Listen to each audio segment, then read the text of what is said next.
Halo semuanya, perkenalkan kami dari kelompok 2 Biodas 4 ingin mempresentasikan hasil field study lapangan kami mengenai dampak dan kondisi lingkungan yang ada di Universitas Airlangga, yaitu di dua lokasi, yaitu di Taman Rumput Sintetis dan Danau Universitas Airlangga dengan prinsip biologi.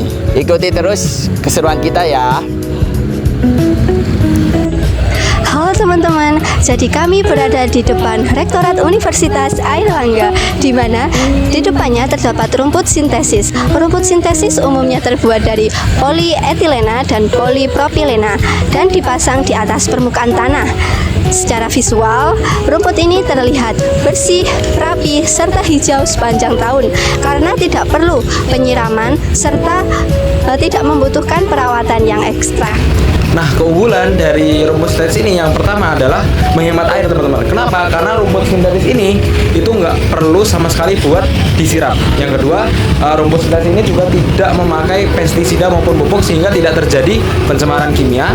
Dan yang ketiga itu tahan terhadap seluruh cuaca sehingga mau panas maupun hujan itu bakal tertahan. Dan yang terakhir, keunggulannya adalah tidak bisa menahan erosi tanah karena menutup rapat seluruh tanah seperti itu. Selain itu, ada beberapa dampak ekologis nih yang harus diperhatiin.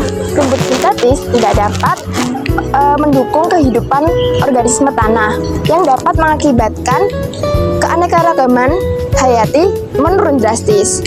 Pada siang hari, rumput sintetis jauh lebih panas dibandingkan rumput yang asli, yaitu dapat mengurangi kualitas kenyamanan pada internal. Rumput sintetis juga tidak memiliki kemampuan menyerap air hujan yang baik, sehingga air dapat mengalir begitu saja ke permukaan. Bahan sintetis berpotensi menjadi limbah plastik untuk di masa yang akan datang.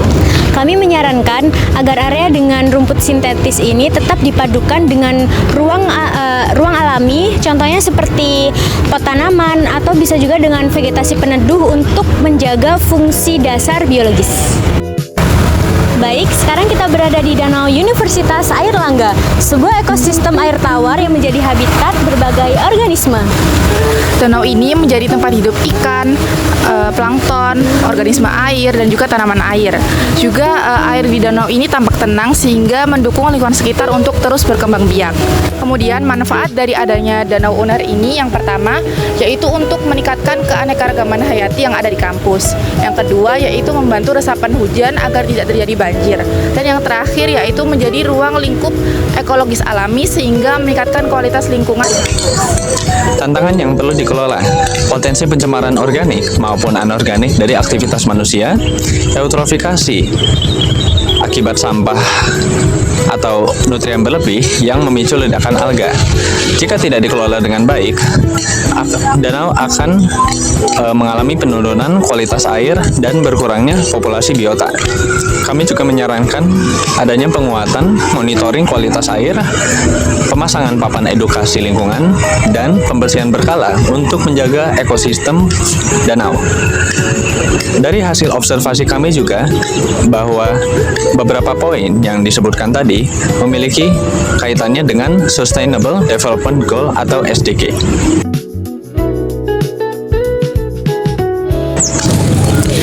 Rumput sintetis memberikan